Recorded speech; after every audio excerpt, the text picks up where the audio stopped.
بسم اللہ الرحمن الرحیم۔ السلام علیکم ناظرین، آپ کو آشو ٹی وی پر خوش آمدید۔ عثمان کے خیمے کا منظر آتا ہے جہاں عثمان اس قیمتی عمارت کو ہاتھ میں لیٹے کچھ سوچ رہے ہوتے ہیں۔ اسی دوران پادری اندر داخل ہوتا ہے۔ عثمان کہتے ہیں کہ خوش آمدید پادری، آئیے تاکہ ہم آرام سے بات کر سکیں۔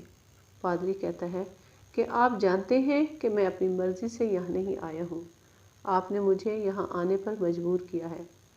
عثمان کہتے ہیں کہ میں جانتا ہوں کہ آپ اس امانت کے لیے یہاں آئے ہیں۔ پھر عثمان کہتے ہیں کہ یہ کیا ہے؟ پادری جواب دیتا ہے کہ یہ ایک خاندانی امانت ہے، یہ میرے دادا پادری کی طرف سے چھوڑا گیا تھا، ہم اسے نسلوں سے اٹھاتے چلے آ رہے ہیں۔ اگر آپ مجھے اجازت دیں تو میں اسے آنے والی نسلوں تک منتقل کرنا چاہتا ہوں۔ عثمان کہتے ہیں کہ روگاتاس سے بھی اسے چھپانا، یہ واقعی ایک اہم ورثہ ہونا چاہیے۔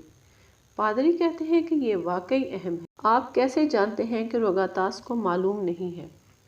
اس پر عثمان کہتے ہیں کہ روگاتاس ابھی یہاں آیا تھا، میں نے اسے کہا کہ وہ ایک امانت ہے جس سے تمہیں یہاں واپس آنے پر مجبور کیا، تو وہ حیران ہو گیا تھا، لگتا ہے کہ وہ واقعی اس امانت کے بارے میں نہیں جانتا تھا۔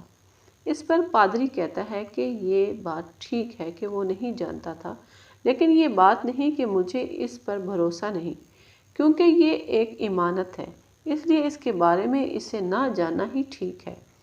اس پر عثمان کہتے ہیں کہ آپ کا زیادہ اعتماد آپ کے لیے نقصان کا باعث بنے گا، آپ محتاط رہیں۔ روگاتاس کو صرف زیادہ سیاسی طاقت حاصل کرنے کی فکر ہے، اس لیے وہ آپ کو استعمال کرنے کی کوشش کر رہا ہے۔ پھر عثمان کہتے ہیں کہ کیا وہ آپ کو منتخب کرتا ہے کہ نہیں پتہ چل جائے گا؟ اس پر پادری کہتے ہیں کہ آپ کون سا منصوبہ بنا رہے ہیں؟ آپ مجھ سے کیا چاہتے ہیں؟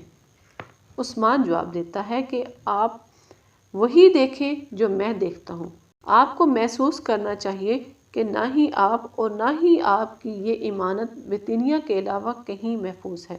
اس پر پادری کہتا ہے کہ اگر ایسا نہ ہوا جیسے آپ سوچتے ہیں تو پھر کیا ہوگا؟ اگر روگاتاس اس دوستی کے بارے میں مخلص ہے تو کیا ہوگا؟ اس پر عثمان جواب دیتے ہیں کہ میں آپ کو آزاد کر دوں گا اور آپ کی امانت بھی واپس کر دوں گا۔ پھر پادری کہتا ہے کہ مجھے منظور ہے۔ عثمان کہتا ہے لیکن ہم روگاتاس تک کیسے پہنچیں گے؟ پادری جواب دیتا ہے مجھے چرچ دوبارہ بھیجیں، روگاتاس مجھ تک خود ہی پہنچ جائے گا۔ اس کے بعد بیلجک قلعے کا منظر آتا ہے جہاں روگاتاس تمام گورنروں کے ساتھ موجود ہوتا ہے۔ روگاتاس سب سے مخاطب ہو کر کہتا ہے کہ میں سب سے پہلے آنے کے لیے آپ سب لوگوں کا مشکور ہوں۔ آپ کو خبر مل گئی ہوگی کہ پادری عثمان کی قید میں ہیں۔ نکولا جواب دیتا ہے کہ ہاں، ہم نے ایک بری خبر سنی ہے کہ تم ایک پادری کی بھی حفاظت نہیں کر سکے۔ روگاتاس کہتا ہے کہ اس اقدام سے ظاہر ہے کہ عثمان عیسائی اتحاد کو تباہ کرنے کا ارادہ رکھتا ہے۔ کوسس کہتا ہے کہ جہاں تک میں جانتا ہوں پادری بھی یہی کام کر رہا تھا، وہ شہنشاہ کے خلاف کھڑا تھا اور عیسائی اتحاد کو نقصان پہنچا رہا تھا۔ اس کے بعد روگاتاس کہتا ہے کہ میں نے صرف اپنے دوست کی جان بچانے کی کوشش کی، ہم اسے عثمان کا اسیر ہونا قبول نہیں کر سکتے۔ کوسس اگر پادری عثمان کے پاس رہا تو وہ عیسائی لوگوں کو بھی جمع کر سکتا ہے، اس لیے ہمیں اپنے اختلافات بھلا کر متحد ہونا چاہیے، تبھی ہم عثمان کو پادری واپس کرنے پر مجبور کر سکتے ہیں۔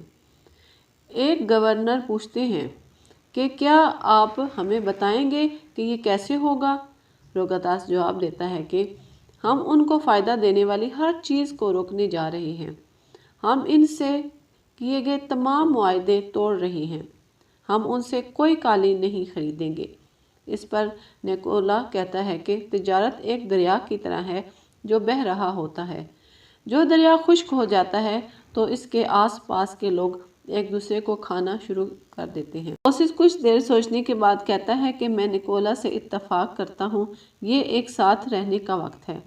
اس کے بعد سوگوت کا منظر آتا ہے جہاں پادری گرجا گھر میں موجود ہوتے ہیں اور باہر گوکتو اور سالتوک کھڑے باتیں کر رہے ہوتے ہیں۔ گوکتو کہتا ہے کہ تم جانتے ہو کہ سردار نے کیا حکم دیا ہے، اس پر سالتک جواب دیتا ہے کہ میں جانتا ہوں بھائی، ہم پادری کو بوڑھے آدمی سے بات کرنے دیں گے، لیکن مجھے نہیں معلوم کہ ہم کیا کر رہے ہیں۔ اس پر گوگتو بتاتا ہے کہ یہ ایک چال ہے۔ پھر وہ دونوں وہاں سے چلے جاتے ہیں۔ ان کے جاتے ہی بوڑھا جون تیزی سے پادری کی طرف آتا ہے اور کہتا ہے کہ آپ نے مجھے حیران کر دیا، آپ کیسے بچ گئے ہیں؟ اس پر پادری جواب دیتا ہے کہ ہم قبیلے سے نکل جائیں گے، تم ہماری مدد کرو۔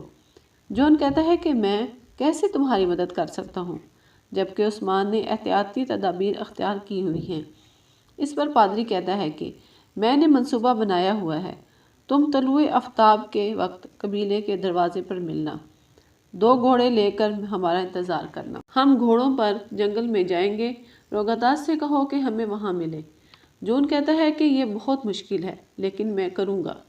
اس کے بعد کائی قبیلے کا منظر آتا ہے، جہاں سلجان خاتون کائی قبیلے کی خواتین کے ساتھ موجود ہوتی ہیں۔ سلجان کہتی ہیں کہ اللہ کا شکر ہے کہ آپ اس کام کو پورا کرنے میں کامیاب ہیں۔ اس پر تمام خواتین سلجان کا شکریہ ادا کرتی ہیں۔ اسی دوران قبیلے میں طبل بجنے لگتا ہے۔ اسی دوران مرکزی دروازے سے ایک صلیبی سپاہی داخل ہوتا ہے اور گندوز سے آ کر ملتا ہے۔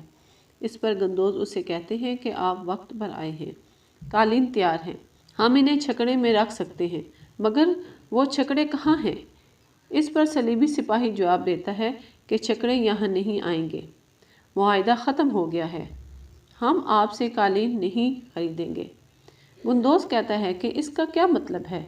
سپاہی جواب دیتا ہے کہ مجھے نہیں پتا، میں صرف ایک قاصد ہوں۔ یہ کہہ کر وہ گھوڑے پر سوار ہو کر وہاں سے چلا جاتا ہے، جبکہ سلجان خاتون پریشان ہو کر پوچھتی ہیں کہ سپاہی یہاں کیوں آیا تھا؟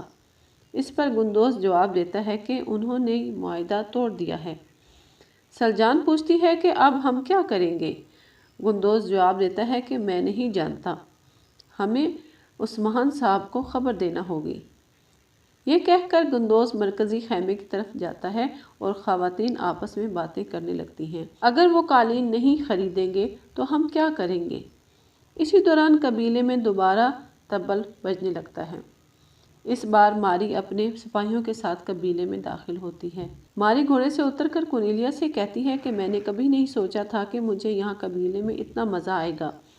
کورنیلیا کہتی ہے کہ جب تمہارے بھائی کوسس کو پتہ چلے گا کہ ہم اس کے علم میں لائے بغیر قبیلے آئے ہیں تو وہ غصے سے پاگل ہو جائے گا۔ اس بار ماری کہتی ہے کہ میں کیا کروں، مجھے یہ قبیلہ ابھی طرف کھینچتا ہے۔ اس کے بعد ماری وہاں جاتی ہے جہاں سلجان اور دوسری خواتین کھڑی ہوتی ہیں۔ سلجان ماری کو خوش آمدید کہتی ہیں۔ ماری شکریہ ادا کرنے کے بعد کورنیلا کا تعارف کرواتی ہے اور کہتی ہے کہ یہ جاننا چاہتی ہے کہ آپ قالین کیسے بناتی ہیں۔ پھر ماری پوچھتی ہے کہ آپ یہ قالین کہاں لے کر جا رہے ہیں؟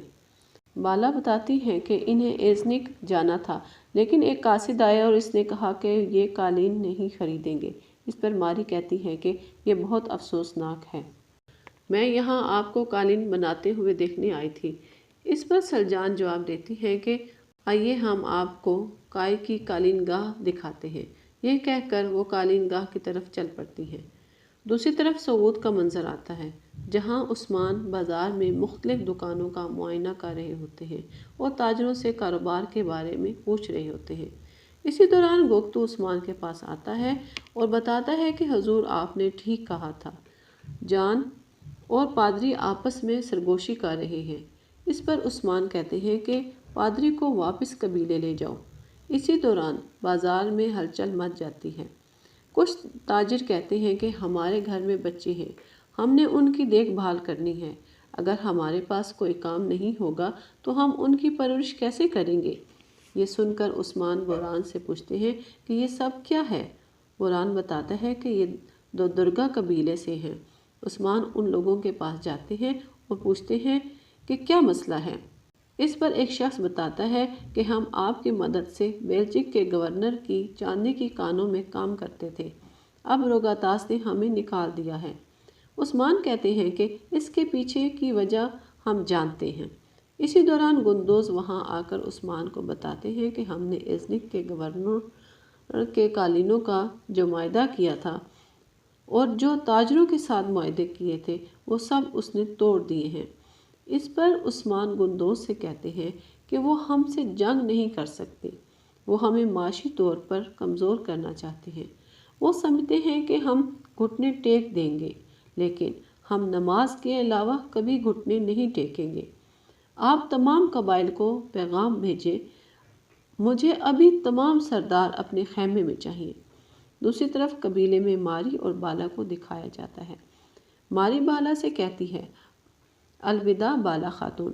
اس پر بالا کہتی ہے کہ ہم دوبارہ ملیں گے۔ یہ کہہ کر بالا وہاں سے چلی جاتی ہے۔ ماری کونیلا سے کہتی ہے کہ ہم انہیں اس مشکل سے نکالیں گے جس میں وہ ہیں، ہماری بدولت ان کے قالین بک جائیں گے۔ کونیلا پوچھتی ہے کہ کیا آپ کے بھائی کوسس یہ سب قبول کریں گے؟ اس پر ماری کہتی ہے کہ اسے کرنا پڑے گا، ہم قالین خریدیں گے تو وہ ہم پر بھروسہ کریں گے، پھر ہمارے لیے اس قبیلے میں داخل ہونا آسان ہوگا، ہم یہاں بہت مزے کرنے والے ہیں۔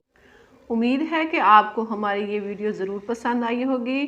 اس کو لائک کریں، شیئر کریں اور ہمارے چینل کو ضرور سبسکرائب کریں۔ ملتے ہیں ایک نئی ویڈیو کے ساتھ، تب تک اللہ حافظ۔